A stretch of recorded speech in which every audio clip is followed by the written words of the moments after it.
Today's discussion is about mechanical ventilation. The content of my discussion include introduction and the indications, basic anatomy and the physiology, modes of ventilation, selection of modes and setting, common ventilatory setting parameters, common problems, complications, and the weaning and extubation. Mechanical ventilation is ventilation of the lungs by artificial means, usually by a ventilator. Mechanical ventilation neither is intended to normalize gas exchange, nor is a form of cure. The goal of mechanical ventilation is to maintain or improve ventilation and the tissue oxygenation, to decrease the work of breathing and improve patient's comfort. The main indications are: first, respiratory failure. Respiratory failure can be from mechanical failure, musculoskeletal abnormalities, infectious, and abnormalities in pulmonary gas exchange. Neurologic dysfunction such as frequent apnea, deep coma, intracranial hypertension, cardiac insufficiency such as cardiogenic shock, post-cardiac arrest. Normally, the upper airway humidifies inhaled gases, and it is a site of most resistance to airflow, whereas the lower airway is a conducting airways, which is called anatomic dead space. And also there is a respiratory bronchioles and alveolus as a part of lower airway, which is a site of gas exchange.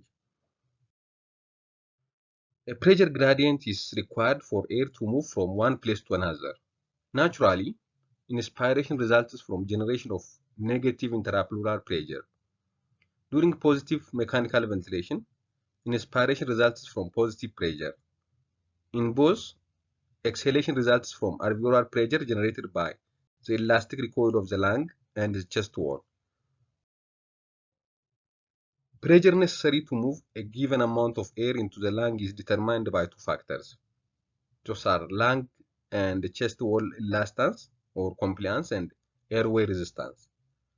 Elastance refers to the property of a substance to oppose deformation, whereas compliance is the property of a substance to allow distension when subjected to pressure.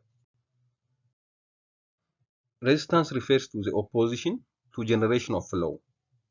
It is the amount of pressure needed to generate a unit of flow. So pressure needed to overcome airway resistance is calculated as flow times resistance. Because this pressure is needed only when the flow is occurring through the airways, this is referred to as the dynamic component. The pressure needed to overcome tissue elastance is measured in conditions in which there is no flow, so it is used to calculate the static compliance. It is influenced by tidal volume and the compliance. Flow rate depends on the time allowed for inspiration and expiration. The difference in change in pressure between static conditions and the dynamic condition is attributed to airway resistance. When we come to lung volumes and the capacities, lung volumes are measured with a spirogram. Tidal volume is the amount of air moved in and out of the lungs during each quiet breathing. At rest, tidal volume is normally 6 to 7 mm per kg. Inspiratory capacity is the amount of air inspired by maximum inspiratory effort after tidal inspiration. Expiratory reserve volume is the amount of air exhaled by maximum expiratory effort after tidal expiration. Residual volume is the volume of gas remaining in the lungs after maximum expiration. Vital capacity is the amount of air moved in and out of the lungs with maximum inspiration and expiration. Total lung capacity is the volume of gas occupying the lungs after maximum inhalation. When we see functional residual capacity is the amount of air left in the lungs after tidal expiration. Partial pressure of oxygen increases and alveolar partial pressure of carbon dioxide decreases during inspiration.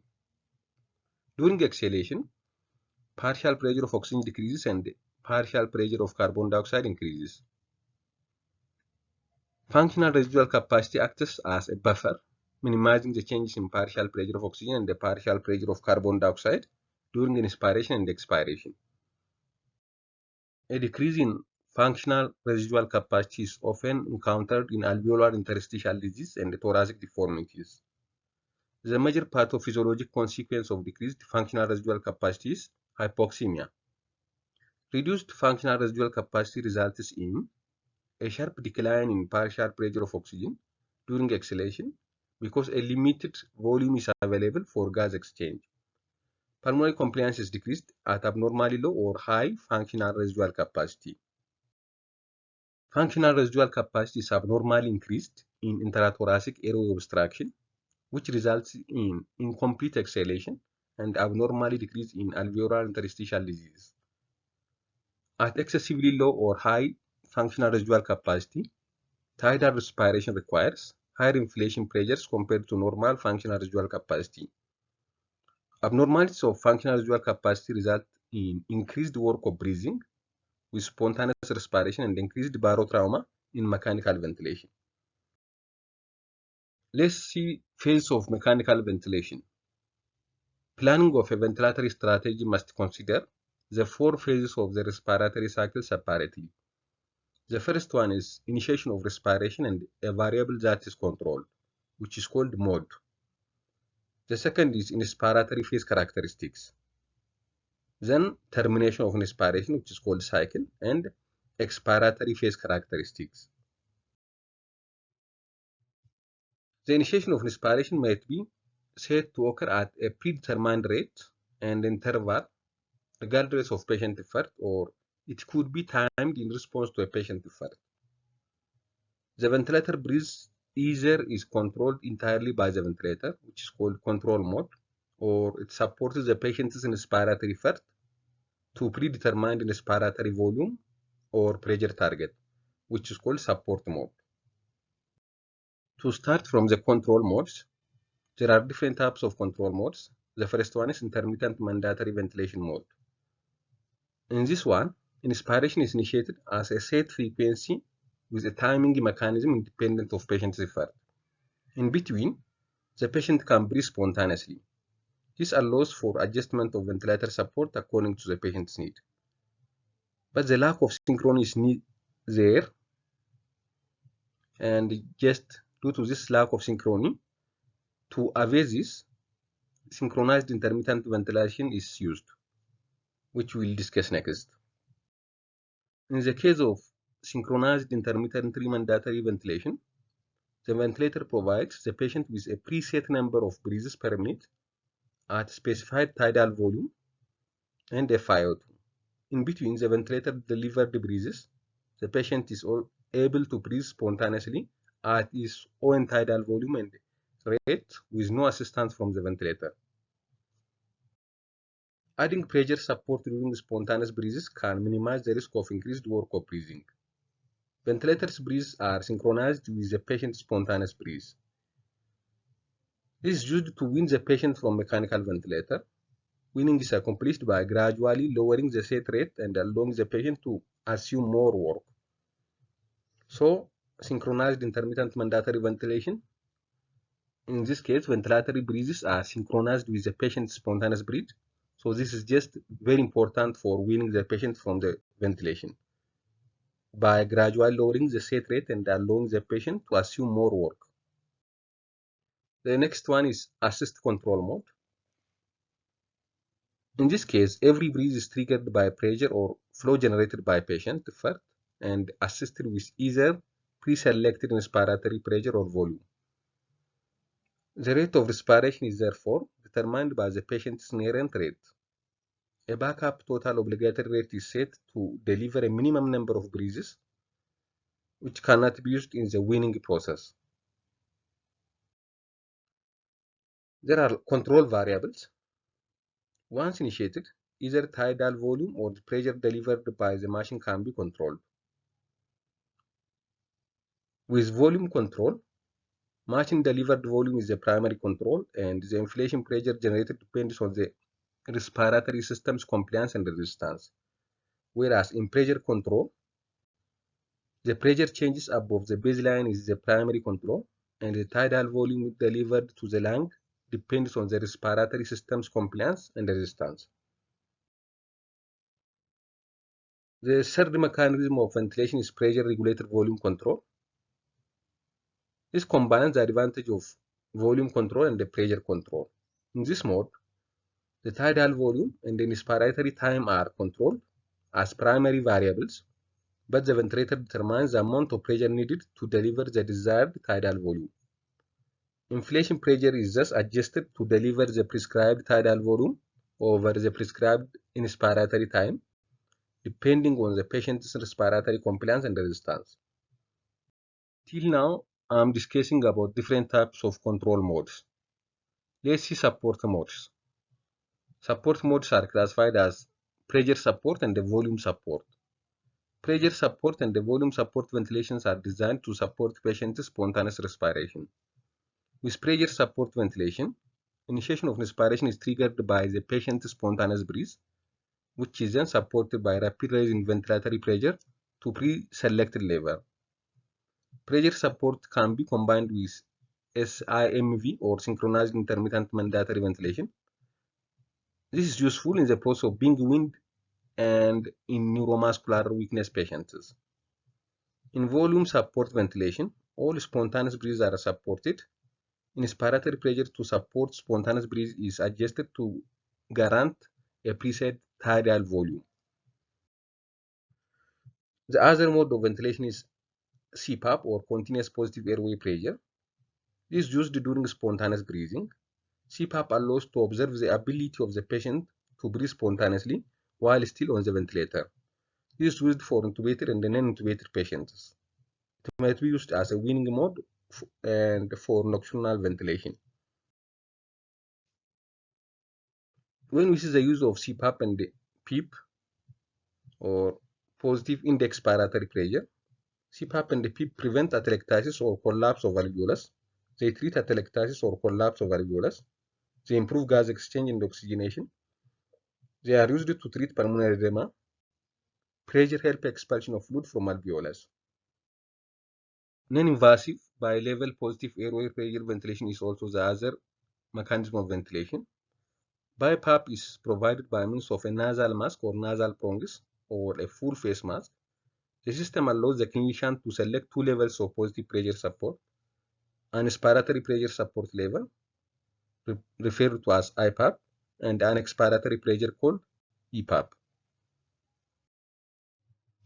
Let us see inspiratory and expiratory phases and settings that should be adjusted. When we start from inspiratory phase characteristics, inspiratory time, inspiratory flow waveform and the pressure rise time can be adjusted in the inspiratory phase. In pressure controlled ventilation, the duration of inspiratory time is directly set in a second. In volume control, the inspiratory time can be adjusted by adjusting the inspiratory flow rate. Decreasing the flow rate increases inspiratory time and vice versa. With an increase in inspiratory time, the pulmonary capillary bed is exposed to higher level of alveolar partial pressure of oxygen for a longer time. This is beneficial in diseases with decreased functional residual capacity. The two inspiratory terminating mechanisms in control modes are time cycled and the volume cycled. With time cycled breaths, inspiration is terminated after a pre-selected inspiratory time has elapsed, whereas with volume cycled breaths, it ends after a pre-selected volume has been delivered. A time cycled breath is always pressure limited, with the positive inspiratory pressure held constant for the duration of inspiration. A volume cycled breath can be pressure limited as a safety mechanism to avoid barotrauma. The inspiratory terminating mechanism is set somewhat differently in support mode. In pressure support, the inspiration is set to end after inspiratory flow decreases below a certain percentage of peak inspiratory flow, usually around 25%. In volume support mode, inspiration is terminated when the patient has received the desired tidal volume. When we came to expiratory phase, the most useful is the application of PEEP, or positive index expiratory pressure, in both the controlled breath and the assisted breath. The clinical benefits of PEEP are to recruit atelectatic alveolus and to increase functional residual capacity in patients with alveolar interstitial disease and thereby improving oxygenation.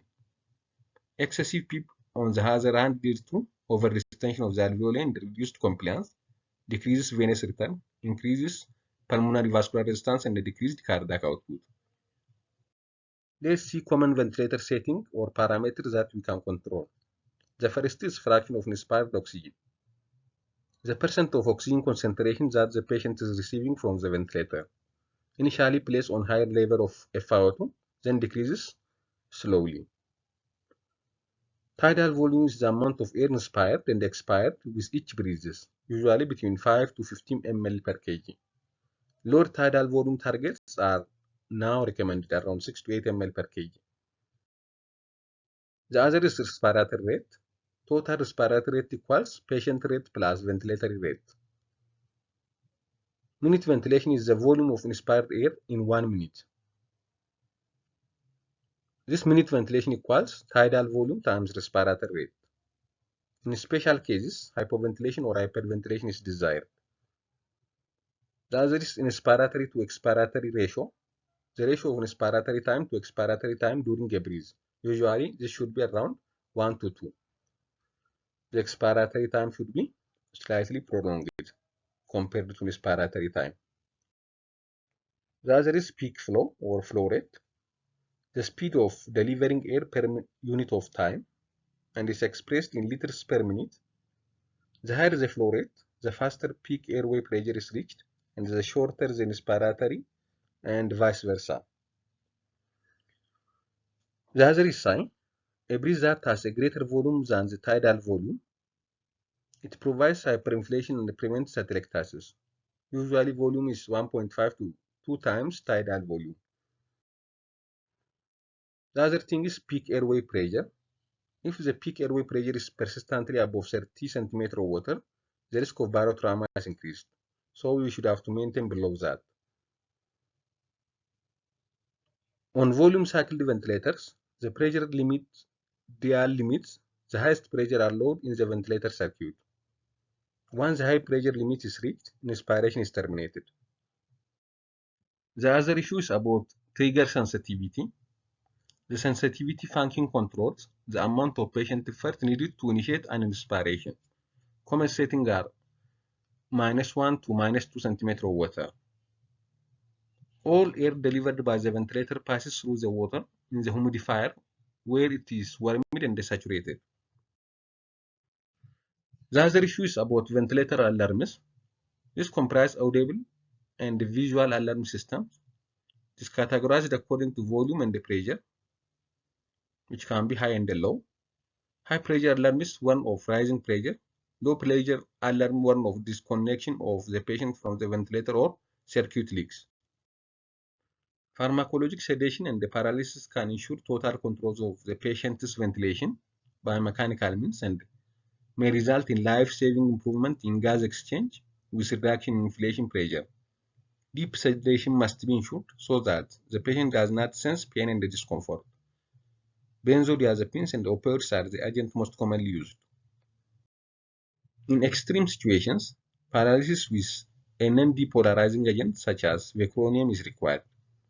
Long-term use might be associated with chemical dependency and withdrawal manifestations, and prolonged neuromuscular blockage is associated with neuromyopathy. The risk of inadequate tracheobronchial secretion and atelectasis is potentially greater. The other is about cardiopulmonary interaction. Mechanical ventilation can have both salutary as well as adverse effect on cardiac performance. By decreasing oxygen consumption necessary for work of breathing, oxygen supply to vital organs is improved. Positive pressure ventilation decreases left ventricular afterload, thus enhancing stroke volume and cardiac output in patients with failing myocardium. On the other hand, the decreased systemic vascular resistance may further compromise stroke volume in hypovolemic patients. Also, an increase in pulmonary vascular resistance as a result of positive intrathoracic pressure may result in further decompensation of poorly performing right ventricle. Pulmonary vascular resistance is at its lowest value at an optimum functional residual capacity. The other issue is about complications of mechanical ventilation. The first complication is airway complications, such as decreased clearance of secretion and ventilator-associated pneumonia. The second one is mechanical complications, hypoventilation with atelectasis with respiratory acidosis or hypoxemia, hyperventilation with hypocapnia and respiratory alkalosis and barotrauma. The third one is physiologic complications, fluid overload with humidified air, depressed cardiac function and hypotension, stress ulcer, paralytic illness, and gastric distension can occur. The other is complication related to ET tube obstruction, rupture of piriform sinus, laryngeal edema, tracheal stenosis or tracheomalacia, main right or left bronchus intubation with contralateral lung atelectasis can occur. The final issue is about weaning from the ventilator. Weaning should be considered as a patient's respiratory insufficiency begins to improve. Gradually wean from ventilator support.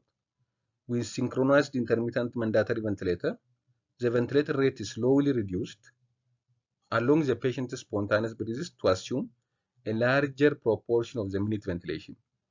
When the ventilator rate is low and its contribution to minute ventilation is minimal, assessment of extubation readiness is performed. An alternative method of gradual weaning is transition to a pressure support mode of ventilation. In this mode, no ventilator rate is set, allowing all triggered breaths to be assisted with pressure support. Reduce the pressure support slowly to a low level, less than 5. Perform assessment of extubation readiness. During either technique, weaning should be halted if tachypnea, increased work of breathing, hypoxemia, hypercapnia, acidosis, diaphoresis, tachycardia, or hypotension occurs. The most objective means of assessing extubation readiness is a spontaneous breathing trial. Prior to spontaneous breathing trial, a patient should be awake with intact airway reflex and with stable hemodynamic status. In addition, gas exchange should be adequate, defined as a partial pressure of oxygen greater than 60 mm of mercury, while receiving an FiO2 of less than 0.4 and a PEEP of less than or equal to 5 cm of water. If these criteria are present, the patient should be started on CPAP. If spontaneous breathing trial is tolerated with no episodes of respiratory or cardiovascular decompensation, successful extubation is likely. Certain patients are at risk of extubation failure, such as young infants, children mechanically ventilated for greater than 7 days, and patients with chronic respiratory or neurologic condition. The likelihood of post-extubation upper airway obstruction cannot be predicted. Traumatic intubation and the subglottic swelling from the ET irritation, especially with blocking, are a common cause of airway narrowing after extubation. IV dexamethasone 0.5 mg per kg every 6 hours for 4 doses prior to extubation minimizes the incidence. In patients in whom post-extubation airway obstruction develops, administration of nebulized racemic epinephrine and Heliox is needed. This is all about mechanical ventilation. Thank you for watching and also subscribing to this channel. Have a nice time.